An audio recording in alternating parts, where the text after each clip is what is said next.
Hello. आप सबका स्वागत है मेरे यूट्यूब चैनल पे जिसका नाम है biology by M sir for NEET U G. Okay. और मैं पढ़ा रहा हूँ ह्यूमन डाइजेस्टिव सिस्टम। ओके। जिसके 2 लेक्चर जो है कंप्लीट हो चुके हैं और जो नए गाइज हैं, जो नए स्टूडेंट्स हैं, उनको मैं रिक्वेस्ट करूँगा कि वो मेरे यूट्यूब चैनल को सब्सक्राइब करें और बेल आइकन को प्रेस करें जिससे कि उनको नोटिफिकेशन आ जाए। ओके।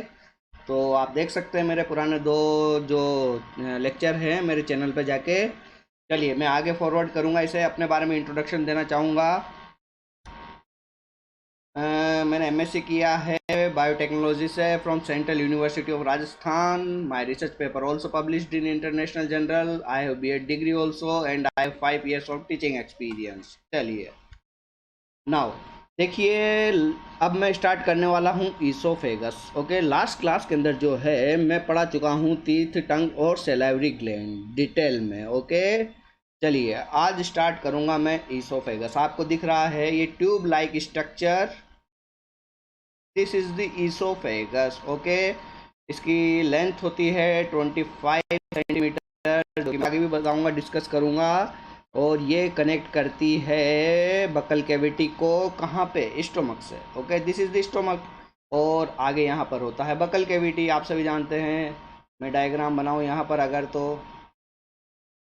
ओके। तो इस तरीके से कुछ होता है। ठीक है। तो यहाँ होती है बकल कैविटी को, तो इसोफेगस कनेक्ट करती है buccal cavity, this is the buccal cavity या ओरल कैविटी। ओके। तो आप समझ गए होंगे इसको। चलिए,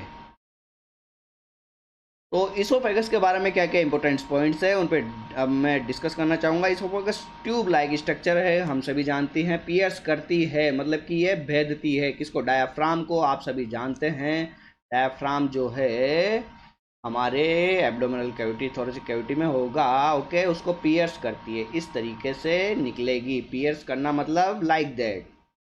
okay. This is the oesophagus. Okay. तो इसको पियर्स करती है डायफ्राम को और ओपन होती है स्टोमक में। तो यहाँ पर क्या है, स्टोमक हो जाएगा। क्लियर है। तो this is piercing diaphragm is called hiatus. बच्चों ये ध्यान रखना, नीट लिख देता हूँ मैं यहाँ। ठीक है। तो हाइटस वो जगह है जहाँ से ये पियर्स करती है डायफ्राम को। डायफ्राम ये है।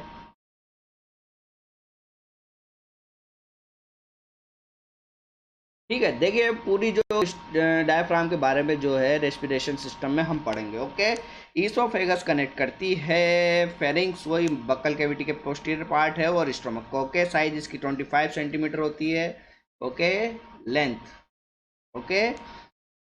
और this is gives passage to chewing food, मतलब कि बोलस। देखिए ये है बोलस, ये येलो कलर का दिख रहा है, this is the bolus. Okay. This is the bolus. और जब स्टोमक के अंदर आ जाएगा फूड, वहां बोलेंगे हम तो ये दोनों टाइम हमें ध्यान रखनी है। चलिए, तो ये गिव, अब देखिए ये सिंपल सी बात है कि ये पैसेज प्रोवाइड करा रही है च्यूइंग फूड, जिसे हमने बोलस कहा है, और लिक्विड को। आप जूस पी लो, पानी पी लो, कुछ भी पी लो, तो उसे पैसेज प्रोवाइड करा रही है। अब ये नीट के पर्पज से इंपॉर्टेंट पॉइंट है, बहुत इंपॉर्टेंट पॉइंट है। ईसोफेगस के पास जो है क्या नहीं है बच्चों, सिरोसा लेयर नहीं है। ओके। आप सब जानते हैं एलिमेंट्री कैनाल का टीएस काटते हैं हम, तो आउटर जो लेयर है, मैं जब इसका टीएस पढ़ाऊंगा, जब भी बताऊंगा, यहाँ भी बता देते हैं। ठीक है। कुछ इस तरीके से टीएस नहीं होता क्या उसका। तो आउटर लेयर तो हो जाती है हमारी कौन सी, सिरोसा। ये एब्सेंट होती है किसके अंदर, ईसोफेगस के अंदर। यहाँ पर होती है मस्कुलरिस, फिर होता है सब म्यूकोसा, उसके बाद आता है म्यूकोसा, और देन आपका lumen. Okay. This is the lumen. तो ये ध्यान रखना है आपको। चलिए, तो 2 स्फिंक्टर जो हैं प्रेजेंट होंगे इसोफेगस के अंदर। देखिए कहाँ कहाँ प्रेजेंट होंगे, डायग्राम पे चलता हूँ। एक स्फिंक्टर तो यहीं प्रेजेंट होगा और दूसरा स्फिंक्टर यहीं प्रेजेंट होगा। ओके। और दूसरी बात कहूँ तो स्फिंक्टर जो हैं, देखिए स्फिंक्टर कुछ नहीं है, ये मसल्स फाइबर होते हैं, ठीक है, मसल फाइबर होते हैं।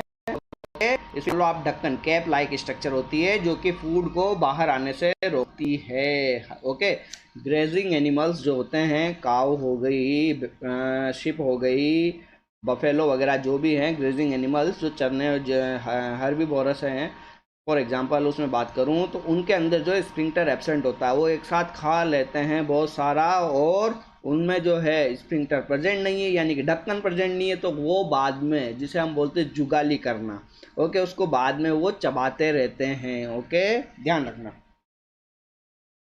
अपर स्फिंक्टर एंड लोअर स्फिंक्टर, जो मैंने कहा था दो स्फिंक्टर प्रेजेंट होंगे। This sphincter prevent reflux of gastric content, ये मैंने बता दिया आपको। अपर स्फिंक्टर के बारे में बात करेंगे और लोअर स्फिंक्टर के बारे में बात करेंगे। Upper sphincter made up of striated muscle at the junction between pharynx and oesophagus, ध्यान रखना है इसको आपको। और जो लोअर स्फिंक्टर है located in the gastro oesophageal junction, okay, gastro oesophageal junction, ध्यान रखना है, ठीक है।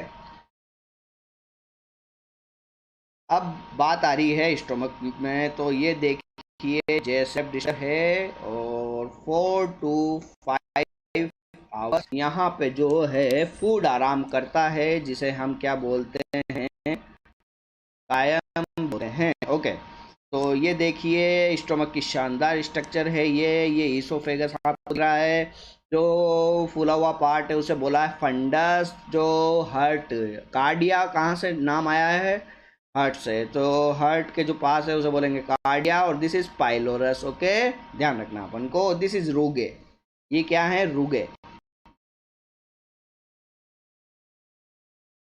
ये आपको दिख रहे हैं ना, ये दिस इज, ये रूगे हैं, ये सब रूगे क्या करते हैं, एक्सपेंड में हेल्प करते हैं।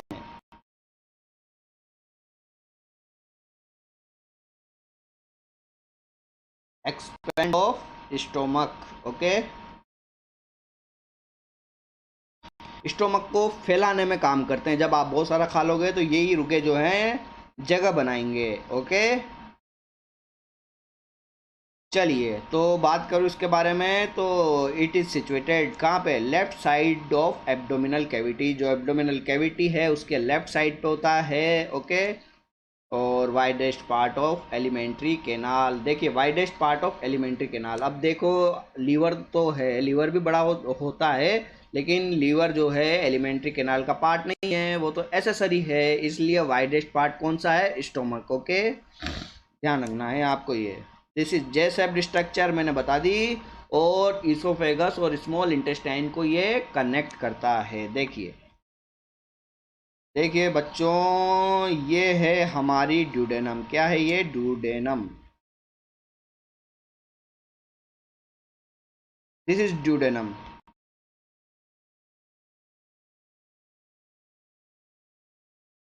ओके, तो और ये हो गया इसोफेगस। तो ये ड्यूडेनम क्या है, first part of small intestine, तो स्टोमक उसको कनेक्ट कर रहा है, यही बात यहाँ पे बताई गई है। चलिए अब एनाटॉमिकल उसका डिवीजन देख लेते हैं। स्टोमक का हम चार पार्ट में ये डिवाइडेड है, कार्डिया, फंडस, बॉडी और पाइलोरस। ओके, तीन पार्ट आपको दिख रही थी, हम इसे बॉडी बोल देते हैं, ठीक है। अभी नेक्स्ट डायग्राम में आ जाएगा, ये देखिए ये है बॉडी। ओके, तो इसके चार पार्ट देख लेते हैं। First is cardia, fundus, third is body, okay, और फोर्थ इज पाइलोरस, ये रहा। ओके, तो चार पार्ट में ये डिवाइडेड होता है। अब देखिए ये कर्वेचर है, ये छोटी कर्वेचर है इसलिए इसको बोल दिया लेजर कर्वेचर, और ये ग्रेटर यानी कि ये बड़ी कर्वेचर है। ओके, इस तरीके से कर्वेचर बोला इसको। ओके, ध्यान रखना है, ठीक है। और मैं बात करूँ इसमें ये इंसुरा एंगुलरिस जो है नोच होती है, ये क्या करती है, नोच प्रिवेंट करती है फूड ताकि आगे ना सके, विदाउट डाइजेशन जो है फूड आगे यानी कि कायम जो है आगे ना सरक जाए, इसलिए उसको ये प्रिवेंट करती है। यही काम जो है पाइलोरिक स्फिंक्टर भी करता है, ध्यान रखना आपको। ओके, और सल्कस पाइलोरिक एंट्रम है, ये फूला हुआ भाग है, सिंपल पाइलोरिक एंट्रम बोल दिया इसको। और सल्कस मीडिएटेड जो इनको डिवाइडेड कर रही है, ओके, ड्यूडेनम और इसको डिवाइडेड करती है। चलिए आगे बढ़ता हूँ, स्फिंक्टर्स की बात कर लेते हैं, कार्डियक और पाइलोरिक स्फिंक्टर। तो lowest oesophageal sphincter and close to top of end of stomach, जो स्टोमक का टॉप है यहाँ पे, ठीक है, यहाँ पे होगा हमारे कौन सा sphincter, cardiac sphincter, this is cardiac sphincter, okay, ध्यान रखना है, यहाँ पर होगा कार्डियक स्फिंक्टर और पाइलोरिक स्फिंक्टर होगा इस जगह, ओके, दिस इज पाइलोरिक और दिस इज कार्डियक। ये तो मैंने बता दिया आपको डायग्राम में स्फिंक्टर की लोकेशन। अब इनके बारे में मैं बताता हूँ। The lower oesophageal sphincter and close to top and stomach, it prevent reflex of food from stomach and oesophagus. देखिए सिंपल सी बात है कि फूड को जो है ऊपर जाने से ये प्रिवेंट करता है, कार्डियक स्फिंक्टर। अब मैं बात करूं पाइलोरिक स्फिंक्टर की, तो वही बात है कि विदाउट डाइजेशन जो है फूड कहाँ ना आ जाए, ड्यूडेनम के अंदर ना आ जाए, तो वहां भी है स्फिंक्टर। चलिए ये देखिए शानदार डायग्राम है ये भी, इसमें भी आपको और क्लियर होगा। ये इसोफेगस आपको दिख रही है, यहाँ पर ये देखिए स्फिंक्टर आ गए, कार्डियक स्फिंक्टर और पाइलोरिक स्फिंक्टर, ओके, ये दिख रहे हैं आपको, दिख रहे हैं ना, ये दिस इज स्फिंक्टर, ओके, ये मसल्स होती है और कुछ नहीं है, ओके, दिस इज ड्यूडेनम, ये रुके रहेंगे अंदर, ग्रेटर क्रेवेचर, लेजर क्रेवेचर, ये सब मैंने आपको एक्सप्लेन कर दिया। चलिए अब बात करूं मैं, स्टोमक इज कवर्ड बाय, ये याद रखना अपन को, ठीक है, पेरिटोनियम से कवर्ड रहता है ये, इसको ध्यान रखना है। और अगला पॉइंट भी हमें याद रखना है, fat and lymph tissue deposit on the peritoneum, okay, this type of peritoneum called omentum. ध्यान रखना है इस पूरे को ही आपको। क्या कहना चाह रहा है ये, फैट और लिम्फ टिश्यू जो है वो पाए जाएंगे किसके ऊपर, पेरिटोनियम जो लेयर है उसके ऊपर। और पेरिटोनियम क्या है, कवर्ड लेयर है जो स्टमक को कवरिंग करती है। अगले डायग्राम में शानदार नजर आ जाएगा आपको। देखिए ये है लेजर ओमेंटम, वही बात है, ये है स्मॉल इसलिए लेजर बोल दिया इसको, ओके, और ये ग्रेटर है, देखिए पूरे पे फैली हुई है पूरी, आपको ये येलो दिख रही है ना, जितनी भी येलो पार्ट, यही है ओमेंटम या ओमेंटा। ये क्या होता है, फैटी और लेम्फेटिक टिश्यू होता है। चलिए तो इसके बारे में देखिए, fold of peritoneum that connect the stomach with another viscera, okay, ध्यान रखना आपको। और एक और बात बता दूं, ओमेंटम जो है यहीं पर नहीं प्रेजेंट होगी, जितने भी विसरल ऑर्गन्स है वहां पर ये प्रेजेंट होती है, ध्यान रखना है। अब मैं बात करूंगा गैस्ट्रिक ग्लैंड्स की, बहुत इंपॉर्टेंट टॉपिक है, 5 स्टार लगा दो, इस पे तो क्वेश्चन होता है, ठीक है। तो अब मैं बात करना चाहूँगा गैस्ट्रिक ग्लैंड की। तो देखिए वो the gastric secretion is secreted by epithelium cell of gastric glands, ठीक है, सिंपल सी बात है, उनकी लोकेशन बताइए। सबसे पहले मैं बात करूं तो गॉबलेट सेल या म्यूकस सेल भी इसे बोलते हैं, ओके, ये क्या करती है, बाई कार्बोनेट रिच म्यूकस का सीक्रेट करती है। देखिए स्टोमक के अंदर जो है रिलीज होगा HCl, ओके, जिससे वो HCl जो है स्टोमक इटसेल्फ जो है वो खुद डैमेज नहीं हो जाए उसकी वॉल्स, इसलिए वो म्यूकस का सीक्रेट करती है। और कौन करती है, गॉबलेट सेल, जो बाई कार्ब, इसमें ये ध्यान रखना आपको, बाई कार्बोनेट में प्रेजेंट होते हैं, और यही बात है कि प्रिवेंट करती है वॉल ऑफ स्टोमक, ओके, और प्लस ये लुब्रिकेंट का भी काम कर देती है। चलिए सेकंड इंपॉर्टेंट है, सारी इंपॉर्टेंट है, इसको भी आपको ध्यान रखना है, गॉबलेट से ज़्यादा ये ज़्यादा इंपॉर्टेंट है, क्योंकि ऑक्जेंटिक सेल या उसका दूसरा नाम भी ध्यान रखना है आपको, पेराइटल सेल, ये सीक्रेट करती है HCl का, ये लिख रखा है मैंने यहाँ पे, HCl का सीक्रेशन करती है। प्लस बच्चों मैंने ये कहा, इसको 5 स्टार लगा दूंगा मैं, ये क्या करती है, कोस्टल इंट्रिंसिक फैक्टर का भी रिलीज करती है, ओके, इसका ये लिख रखा मैंने, ये कोस्टल इंट्रिंसिक फैक्टर का रिलीज करती है ऑक्जेंटिक सेल, जो क्या करती है, विटामिन B12 का एब्जॉर्प्शन कराता है। Coastal intrinsic factor vitamin B12 जो है वो क्या करता है, RBC के मैचुरेशन में हेल्प करता है। यहाँ पे लिख देता हूँ मैं, मैचुरेशन ऑफ इसी अब देखिए विटामिन बी 12 का अगर विटामिन बी 12 जो है उसकी डेफिशिएंसी हो जाएगी तो आरबीसी मेच्योर नहीं होगी, तो उसमें एनीमिया की कंडीशन आ जाएगी, और उस एनीमिया को बोलते हैं परनीसियस एनीमिया। ध्यान रखना आपको। ओके, ठीक है, लिख देते हैं यहाँ पे कौन सा एनीमिया होगा, परनीसियस